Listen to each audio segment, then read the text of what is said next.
Assalamualaikum warahmatullahi wabarakatuh.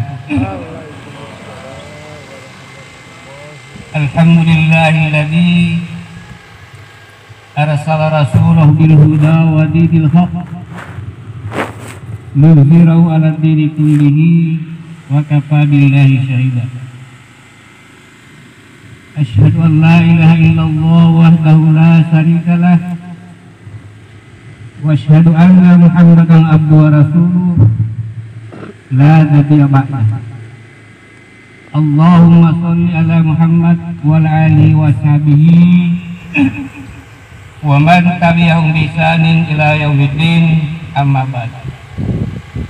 Allahu akbar, Allahu akbar, Allahu akbar, Allahu akbar, Allahu akbar, Allahu akbar, Allahu akbar kabira, walhamdulillahi katsira, wa subhanallahi bukratan wa asila. La ilaha illallah wahdah, sadaqa wa'dah, wa nashara 'abdahu wa 'azza jundah, wa hazama al-ahzaba wahdah. La ilaha illallah wallahu akbar, wa la hawla wa la quwwata illa billahil aliyyil azim. Wa ya ayyuhal muslimin, usikum wa iyaya bittaqwallah faqad fazal muttaqun. Kaum muslimin dan muslimat yang sama-sama dirahmati dan dimuliakan Allah Subhanahu wa taala. Alhamdulillah, pada pagi hari yang cerah ini kita semua berdiri rukuk dan sujud di hadapan Allah Subhanahu wa taala. Kita semua sama. Menurut pandangan Allah Subhanahu wa taala, pada hari ini kita sama. Apapun aktivitas yang kita emban, apapun jabatan yang kita pikul, apapun amanah yang Allah berikan kepada kita, masyarakat percayakan kepada kita, maka pada hari ini di hadapan Allah Qadir Rabbul Jalil kita semua sama untuk merayakan hari kemenangan kita selama 11 bulan kita berjuang. Lalu kemudian masuk 1 bulan penuh, hakikat perjanjian kita buktikan dengan perintah Allah Subhanahu wa taala, shaum. Alhamdulillah, pada hari ini mulai dari maghrib, setelah salat maghrib kita kumandangkan takbir, tahmid dan tahlil sebagai wujud kesyukuran kita kepada Allah Subhanahu wa taala. Meskipun di antara kita di samping ada yang bergembira, ada juga yang masih bersedih. Bergembira karena kita mampu menyempurnakan ibadah puasa yang kita lakukan selama 30 hari. Tetapi kita bersedih karena bulan Ramadan telah berlalu. Belum tentu bulan Ramadan yang akan datang kita bisa bertemu. Bahkan ada sebagian keluarga kita menjadi merasa pilu, merasa sedih, sambil mencucurkan air mata, berdoa kepada Allah. Ada di antara keluarga kita mau berkumpul dengan keluarga, tapi dihalangi oleh beberapa faktor. Ada faktor pandemi, dilarang mudik, ada faktor karena menunaikan kewajiban terhadap tanggung jawab keluarga terhadap anak dan istri, sampai dirantau orang.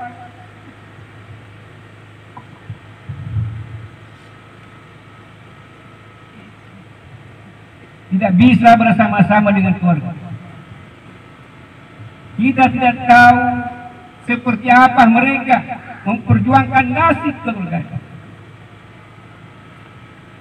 nasib anak-anaknya, yang sampai pada hari ini para istri-istri yang ditinggalkan, kalau dia menjadi istri yang soleh-solehah, dia hanya merenung, berdoa, ya Allah, ya Rahman, berikan kekuatan yang prima kepada suami saya, yang ada di orang yang tidak mengenal hujan, yang tidak mengenal matahari, yang tidak mengenal ombak, lebih tanggung jawab, kewajiban, amanah yang Allah berikan kepadanya terhadap anak dan istri.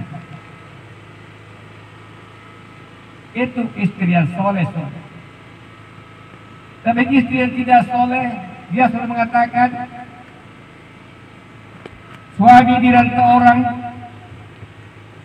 lalu dia mengatakan uang itu memang enak, tapi tidak membawa keenakan. Uang itu memang nikmat, tapi tidak membawa kenikmatan. Sampai kamar suami yang diberikan amanah, dikunci rapat-rapat, diporak-porandakan oleh orang lain. Kenapa? Karena orang istri-istri yang tidak beriman kepada Allah Subhanahu wa Ta'ala, sehingga dia mengatakan uang memang itu nikmat tapi tidak membawa kenikmatan, uang memang itu enak tapi tidak membawa keenakan. Na'udzubillahi min dzalik, summa na'udzubillahi min dzalik. Bapak dan saudara sekalian, melalui kesempatan khutbah ini, 11 bulan akan datang, yang pada hari ini kita bermunajat kepada Allah Subhanahu wa Ta'ala di bawah siraman matahari yang Allah pancarkan, tapi insya Allah matahari akan memberkah kepada kita. Karena dengan sinar matahari inilah mampu membunuh semua kuman-kuman yang ada di diri kita. Yang penting kita tidak. Kalau memang Allah Subhanahu wa Ta'ala menurunkan kuman, maka Allah pula yang menciptakan kuman melalui sinar matahari yang begitu. Nah, oleh karena itu, alhamdulillah pada hari ini kita senantiasa mengikuti protokol kesehatan. Ya, meskipun anak saya pernah bertanya, katanya ustaz saya tadi malam di masjid ceramah, ya mama, itu senyum adalah pahala. Lalu bagaimana dengan pakai masker? Bisa bersenyum tidak? Lalu kemudian anak itu lagi bertanya, mak, itu di masjid ada kotak amal, apakah sudah cukup dengan senyum kepada kotak? Karena senyum itu merupakan ibadah. Lalu maknya menjawab, tidak. Senyum itu tidak sembarang. Kalau ada senyum kepada kota, ada senyum kepada pohon, karena memberi amal, maka itu kita dikategorikan orang yang gila. Bapak dan sekalian, ada peringatan Allah Subhanahu wa Ta'ala melalui unggahan ini. Pada kesempatan ini saya akan sampaikan, karena tidak ada satu manusia pun di dunia ini hidupnya mau terlantar, mau sia-sia. Semua manusia itu yang mau bahagia, mau senang di dunia dan di akhirat. Nah, oleh karena itu Allah Subhanahu wa Ta'ala berfirman, wa bataghi fima ataka Allahu daral akhirah wa la tansa nasibaka minad dunya. Wa bataghi, carilah kesejahteraan, kesenangan, kemuliaan akhiratmu, tetapi jangan lupa kesejahteraan, kemuliaan, kebahagiaan dunia. Nah, Bapak dan sekalian, untuk memperoleh peringatan Allah Subhanahu wa Ta'ala yang dihimbau kepada kita semua ini, meskipun Ali bin Abi Thalib yang sebagian mengatakan bahwa itu hadis, i'mal li dunyaka ka'annaka ta'isu abada wa'mal li akhiratika ka'annaka tamutu gada. Allah mendahulukan tuntut akhiratmu. Lalu Ali bin Abi Thalib menyampaikan, tuntut duniamu seolah-olah engkau akan hidup selama-lamanya, dan tuntut akhiratmu seolah-olah akan engkau mati besok. Kalau kita lihat konteks ayat dan apa yang disampaikan oleh Ali bin Abi Thalib yang menurut sebagian orang itulah hadis dari Rasulullah SAW, maka kesimpulannya bahwa sifat manusia, kecenderungan manusia lebih besar dunianya daripada akhiratnya. Nah, oleh karena itu, untuk menggapai kehidupan yang kita inginkan, yang harmonis, yang sakinah mawaddah warahmah, yang bahagia dan sejahtera, ada 4 kecerdasan yang Allah berikan kepada manusia, agar semua yang kita bisa, yang kita cita-citakan, yang kita impikan, yang kita idam-idamkan, yang kita renungkan, bisa kita capai. Ada 4 kecerdasan yang Allah berikan kepada manusia. Yang pertama, kecerdasan intelektual. Seperti apa kecerdasan intelektual? Kecerdasan intelektual ini bisa diperoleh. Ada 3 faktor. Yang pertama, pendidikan formal. Yang kedua, non formal, dan yang ketiga pengalaman. Pendidikan formal mulai dari TK-nya, SD-nya, SMP-nya, SMA-nya, perguruan tingginya, S2-nya, S3-nya, sampai profesor, untuk memperoleh kecerdasan intelektual. Kenapa? Setinggi-tinggi level pendidikan manusia, setinggi-tinggi alma mater pendidikan manusia, maka cara memandangnya sudah mapan. Cara berpikirnya bukan berpikir untuk pribadinya, tapi dia berpikir untuk kemaslahatan masyarakat. Kalau dia seorang pemimpin, dia berpikir bagaimana mensinergikan antar kehidupan masyarakat secara umum. Semakin tinggi level pendidikan yang kita miliki, maka pemikiran kita semakin jernih dan semakin bersih untuk memperjuangkan hak-hak orang lain. Bukan mempersulit, bukan asyiru wala tunaffiru. Jangan karena pendidikan ini kita jadikan sarana untuk menekan dan mempersulit orang. Tapi Rasulullah mengatakan asyiru wala tunaffiru. Mudahkanlah, jangan mempersulit. Perlu kita padukan antara kita sifat sinergi antar sesama manusia. Kalau dengan pendidikan kita miliki, kita memperoleh jabatan amanat Allah Subhanahu wa taala, maka jabatan yang kita pegang itu adalah sarana. Kita jadikan sarana ihdinas siratal mustaqim, mengarah kepada kebaikan, menuntun masyarakat kepada kebaikan, bukan mempersulit masyarakat, bukan mempersulit sesama pejabat di antara kita. Sehingga Allah mengatakan, ati'ullah wa ati'ur rasul wa ulil amri minkum fa in tanaza'tum faruddu ila Allah. Di dunia ini kita sebagai orang yang beriman takut kepada Allah, taat kepada Allah. Apapun yang Allah perintahkan kita taat dan patuh. Lalu kemudian Rasul Allah yang diutus kepada kita untuk mensendirikan seluruh kehidupan kita, dari hidup yang sederhana sampai hidup yang sangat mewah. Beberapa contoh teladan yang Rasulullah sampaikan kepada kita. Rasulullah bukan orang miskin. Rasulullah seorang orang kaya. Tapi dia memperjuangkan diri, memperjuangkan Islam. Sehingga Arab Quraisy dia benci kepada Rasulullah, bukan karena banyaknya istrinya, bukan. Tetapi karena dia gigih memperjuangkan kebenaran Islam di dunia ini, sampai dunia takut. Dunia takut. Inilah dibenci. Na'udzubillah min dzalik. Sampai saat ini orang-orang yang tergolong Yahudi, Israel, tidak pernah berhenti menyerang Palestina. Itu sahabat kita, saudara kita seagama, semuslim. Luar biasa. Na'udzubillah min dzalik. Na'udzubillah min dzalik. Itulah jemaah.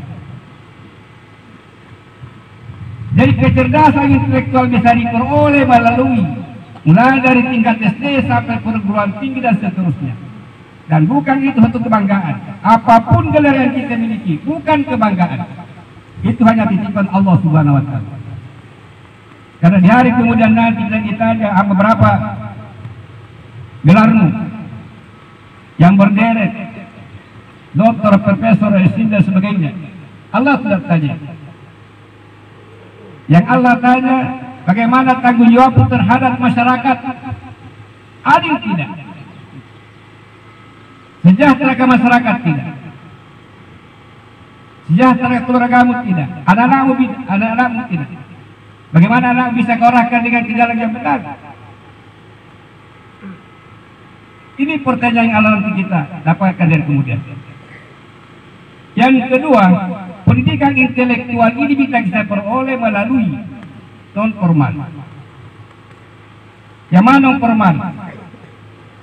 Ada paket-paket, itu juga termasuk formal. Ada paket A, paket C, paket B. Diberikan kesempatan kepada seluruh manusia untuk memiliki hak yang namanya pendidikan. Nah, oleh karena itu pendidikan ini jangan diabaikan, jangan disepelekan, tapi jangan dibanggakan ketika kita berhasil. Tapi kita jadikan sarana untuk membantu sesama muslim. Yang ketiga yang bisa kita peroleh untuk meningkatkan kualitas intelektual kita melalui pengalaman. Banyak di antara saudara-saudara kita yang tidak melalui bangku sekolah, yang tidak melalui paket-paket ini. Tapi karena dia berpengalaman keliling Indonesia, keliling dunia.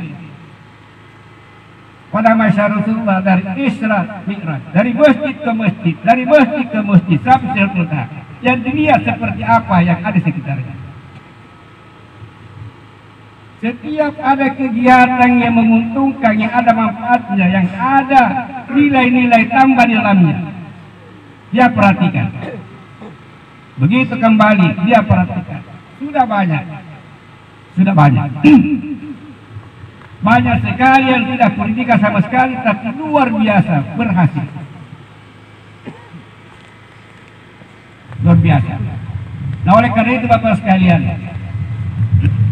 kita tidak perlu merasa bangga dan merasa terhina. Bahkan saya pesankan, setinggi apapun level pendidikan kita, jangan sekali-kali memandang remeh orang yang tidak punya pendidikan. Karena terkadang dia lebih berhasil daripada kita. Kenapa? Karena orang yang tinggi pendidikannya, dia berpikir berapa kantong yang saya bisa isi. Tapi orang yang tidak punya pendidikan, bagaimana saya bisa menghidupi keluarga saya, anak-anak saya dengan jalan halalan thayyibah, halalan thayyibah, halalan thayyibah. Yang kedua, kecerdasan yang Allah berikan kepada diri kita ialah kecerdasan spiritual. Kecerdasan spiritual ini juga bisa kita peroleh melalui 3 cara. Yang pertama, pendidikan formal. Mulai dari TKA-nya, kemudian MIS-nya, sanawiyahnya, aliyahnya, pesantrennya, perguruan tingginya, sampai doktor. Untuk apa? Supaya kita senantiasa lebih bisa mengarahkan, ada keterpaduan antara kecerdasan intelektual dan kecerdasan spiritual. Ketika kecerdasan spiritual kita sudah miliki, maka tidak ada lagi persoalan terkait dengan perintah Allah yang berat. Semuanya. Nah, oleh karena itu, terkait dengan perintah Allah, salat, salah satu yang saya bisa ungkapkan, lebih besar dosanya. Coba diperhatikan. Lebih besar dosanya orang yang meninggalkan sholat, ibadah sholat, ketimbang orang yang berzina. Satu. Lebih besar dosanya orang yang meninggalkan sholat dan melaksanakan salat ketimbang orang yang mencuri. Lebih besar dosanya orang yang tidak sholat ketimbang orang yang melaksanakan penjudian, apakah itu sabun ayam, apakah itu lain dan lain sebagainya.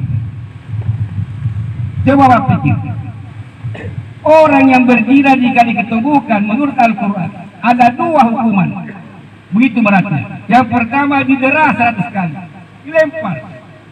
dilempari 100 kali oleh seluruh masyarakat.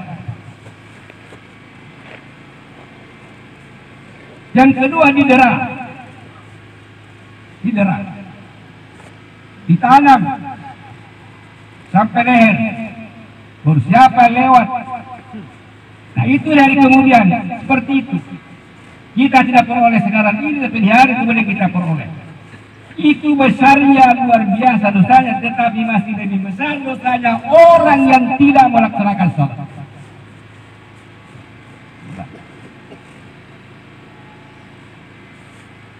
Lebih besar lagi dosanya orang melaksanakan sholat ketimbang orang yang mencuri. Orang yang mencuri dalam Al-Quran hukumannya potong tangan. 1 kali mencuri potong tangan kanan, mencuri kali potong tangan kiri, begitu besarnya. Tetapi masih besar dosanya orang yang tidak melaksanakan salat. Dia sebagai umat muslim. Ini saya tegaskan. Karena rahmat Allah minta turun ke bumi ini, ke bumi monerat ini, kalau semua kita ini senantiasa berdoa kepada Allah Subhanahu wa taala. Cara berdoa saja angkat tangan. Pernah salah satu seorang sahabat bertanya, ada selesai sholat, ada yang langsung berdiri, ada yang langsung cuma angkat tangan, ada yang angkat tangan, ada yang luar biasa. Lalu sahabat bertanya, ya Rasulullah, kenapa begitu caranya?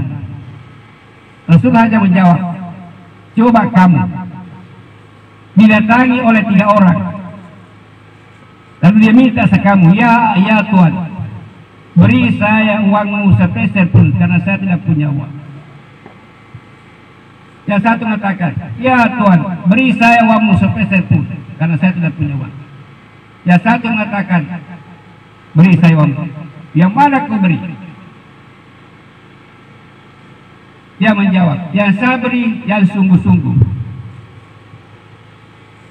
Ya Allah, Rabbana atina fid dunya hasanatan wa fil akhirati hasanatan. Kemudian yang angkat tangan hanya seperti begini. Jadi orang kau beri tidak apa-apa juga, tidak apa juga. Lebih-lebih yang angkat tangan itu katanya orang pasrah. Diberi tidak, diberi juga sama. Nah itu. Yang kedua, pendidikan spiritual ini bisa kita peroleh melalui TPA, guru-guru ngaji, majelis taklim, saling bertukar informasi, menyamakan pendapat tentang ajaran agama kita, bukan pertengkaran, bukan perselisihan, bukan. Kenapa?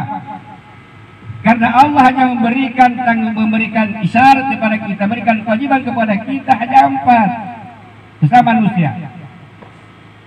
Manusia yang diberikan kewajiban kewenangan Allah Subhanahu wa taala untuk menilai sesamanya, bahwa kamu kafir, kamu malas, kamu neraka. Bukan. Tetapi Allah memberikan kewajiban kepada kita untuk sesama menyadarkan. Wa tawasau bisabri wa tawasau bil haq. Mari kita berpesan-pesan kepada kesabaran dan mari kita berpesan-pesan kepada ketakwaan. Wa ta'awanu 'alal ismi wal udwan wa la ta'awanu 'alal ismi wal udwan. Mari kita berpesan-pesan kepada kebaikan dan mari kita saling mencegah kepada kejahatan. Bukan mengatakan kamu kafir, kamu begini, kamu begitu. Sehingga Rasulullah mengatakan, menegaskan, idza ra'a minkum munkaran falyughayyir biyadihi, fa idza lam tastati' fa bilisani, fa idza lam tastati' fa biqalbi, wa dzalika dhaiful iman. Manakala kalian melihat suatu kemungkaran, hendaklah robah dengan tangannya. hendaklah berubah dengan kekuasaan tangan, maksudnya kekuasaan yang ada pada kita. Kita melihat anak-anak muda kita gencar melaksanakan sabung ayat, kita sebagai orang tua tampil dulu berhadapan dengan dia. Apa itu? Itu larangan Allah. Larangan Allah. Kita perlu sadari. Mulai dari presiden sampai kepada gubernur, sampai kepada kabupaten, sampai kepada camat. Maka level kekuasaan dan kepemimpinan yang tertinggi di tingkat kecamatan adalah Terisika. Camat, sebelah kanannya ada Kapolres, Kapolsek, sebelah kiri dan Rami. Ini harus bersinergi, menormalkan situasi yang ada dan kondisi yang ada di dalam kota. Bukan tidak bersinergi,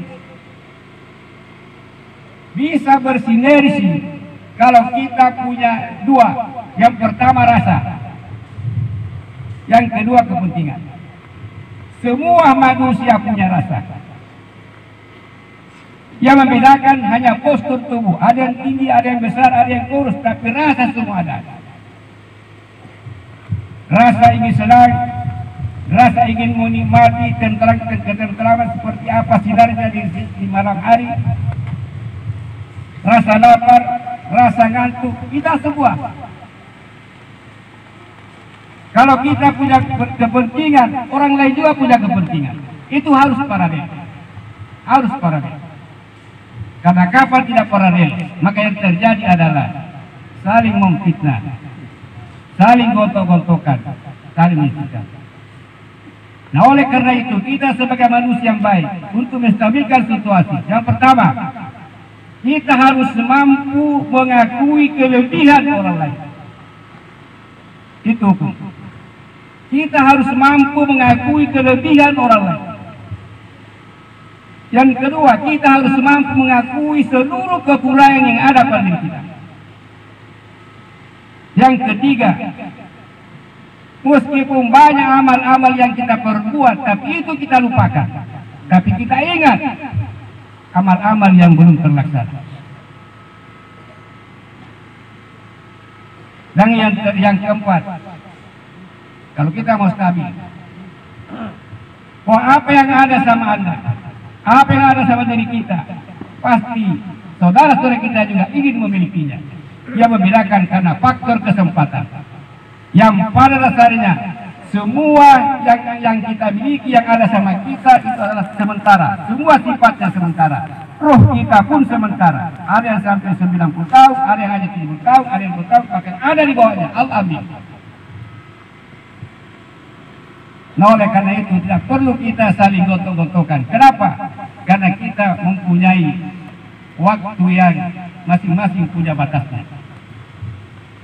Kecerdasan intelektual bisa kita peroleh yang ketiga melalui membaca buku. Membaca buku. Seluruh literatur keagamaan kita baca. Sehingga setiap ada ya sesuatu yang kita lihat, kita tidak bertanya lagi, kita heran. Contohnya saja, baju yang saya gunakan ini tidak adalah pakaian muslim. Pakaian muslim yang selama ini dipopulerkan oleh jamaah tabligh dan lain-lain. Karena dia pertama berikan pendidikan pakaian muslim. Yang pakaian Arab, yang pakaian jubah itu di samping ada begini, ada lagi di lapisan di luarnya yang pakai selempang tidak pakai kancing. Itu pakaian Arab, lengkap dengan korbannya. Tapi yang saya katakan ini pakaian muslim. Seluruh umat muslim di moderat ini bisa menggunakan, terkhusus kalau pergi di masjid sholat. Tidak larangan. Karena ini pakaian muslim. Kemudian yang ketiga, kecerdasan yang ketiga adalah berikan kepada kita kecerdasan emosional. Kenapa kecerdasan emosional adalah berikan? Karena kita hidup bermasyarakat. Hidup bermasyarakat. Rezeki secara berantai berputar antar sama kita. Karena kita punya kepentingan, terkadang membutuhkan seperti apa emosional kita, ikatan hubungan kita terhadap saudara kita. Harus ada keterkaitan dalam hati. Kenapa? Ketika kita mau menjadi anggota dewan, kita sudah butuh dukungan. Tapi periksa bagaimana tingkat emosional terhadap masyarakat. Kita menjadi calon bupati, periksa seperti apa kecerdasan yang kamu miliki. Hubungan emosional terhadap kita. Nah, oleh karena itu, untuk merapatkan barisan harus memperbaiki faslihu bainakum. Karena al-muslim ahul muslim. Kita ini semua bersaudara. Karena kita bersaudara, faslihu, perbaiki. La yu'minu ahadukum hatta yuhibba li akhihi ma yuhibbu li nafsihi. Nabi mengatakan, tidak dianggap seseorang itu beriman ketika dia tidak merasakan sesama saudaranya bahwa sama dengan dirinya. Dia cinta terhadap dirinya sama dengan cintanya kepada saudaranya. Apa artinya? Apa yang dirasakan saudara kita, kita juga rasakan. Kecerdasan sosial, apa kecerdasan emosional. Yang terakhir, kecerdasan sosial. Nah, di sinilah banyak peranan kaum laki-laki terhadap dengan kecerdasan sosial. Karena kecerdasan sosial inilah yang memicu kita untuk bekerja siang dan malam. Selama 11 bulan kita dipicu oleh kepentingan sosial. Sehingga di dalam masyarakat yang ada hanya kecemburuan sosial. Karena tidak ada perimbangan antara orang lain dan orang lain. Kenapa? Karena faktor kecerdasan yang dimiliki terbatas. Nah, oleh karena itu apa saja keahlian yang kita miliki, apa saja kecerdasan yang kita miliki, maka disinilah kita nampakkan. Karena kecerdasan sosial inilah banyak suami yang meninggalkan istrinya bekerja dengan orang karena diburu oleh kecemburuan sosial.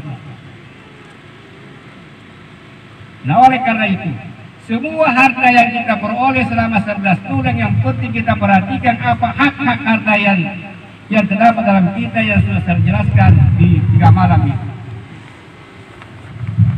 Agar kita senantiasa terhindar dan terlindungi dari mara bahayanya Allah Subhanahu wa Ta'ala. Nah, oleh karena itu, kecerdasan sosial inilah sebagai anak dia mampu melihat, dia mampu menghargai orang tuanya, menghargai sesamanya, menghargai gurunya,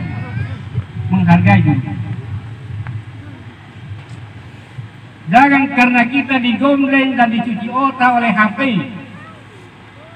sampai kecerdasan sosial kita hilang. Tidak ada lagi penghargaan terhadap orang tua, tidak ada lagi penghargaan terhadap sesama, tidak ada lagi penghargaan terhadap guru. Nabi saja, dia hanya belajar bagaimana dia melihat anjing yang laki-laki, anjing betina dilihat dari jauh. Dan gurunya itu seorang petani. Hai kakek, bagaimana caranya saya tandai anjing yang dari jauh bahwa ini laki-laki atau betina? Sang petani mengatakan, mudah saja. Kalau laki-laki itu, kalau kencing dia standar samping, itu anjing laki-laki. Kalau anjing betina, ya langsung turun. Begitu caranya. 20 tahun kemudian dia ketemu dengan gurunya dalam rombongan ke negeri Syam. Nabi turun. Semua sahabat kaget. Kenapa turun? Itu hanya orang tua bangsa. Menurut hatinya sahabat. Langsung dia turun cium tangannya. Kaget juga orang tua. Ada apa ini? Siapa ini? Dan Nabi mengatakan, ya saya ini Rasulullah. Bapak yang pernah mengajari saya menandai anjing yang jarak jauh kalau kita melihat itu betina atau jantan. Syukur alhamdulillah. Coba itu caranya Nabi menghargai. Nah, oleh karena itu anak-anakku sekalian, jangan pandang enteng gurumu, jangan pandang enteng orang tuamu. Kenapa? Sepanjang kamu durhaka kepada orang tua, kamu tidak akan pernah melihat titik terang, hanya terangnya listrik di malam hari. Kenapa? Karena Allah akan merestui usahamu nak kalau orang tuamu merestui biridallah bisuhtil walidai, apa yang diceritakan oleh anakku sekalian tanpa direstui orang tua jangan harap akan berhasil. Nah oleh karena itu bapak dan sekalian, khusus ibu, kalau ngomong terhadap anak jangan sembarang ngomong. Kenapa? Karena sebuah ucapan yang keluar dari mulut kita terhadap anak sama manusia adalah doa. Doa dan doa. Doa. Nah oleh karena itu maka Allah mengatakan, ya ayyuhalladzina amanu taqullaha wa qulu qawlan sadida. Hai orang-orang yang taat kepada Allah Subhanahu wa taala, ketika berkata, berucap, ngomong punya etika. Ngomong punya etika. Ngomong. Apakah ibu ngomong sama anaknya, jangan sembarang ngomong. Karena ngomong itu, perkataan yang itu adalah doa. Semua sumbernya doa dan omongan terhadap sama manusia. Menangis saja utang seseorang harus pakai etika. Harus pakai etika, tidak sembarang. Jangan karena kita sudah punya WA, sudah punya ini, bayar anunya Pak, tak boleh seperti itu. Tidak punya etika namanya. Yang punya etika datang baik-baik. Assalamualaikum Pak, ini tagihan listriknya sudah sekian ya, sudah terbayar.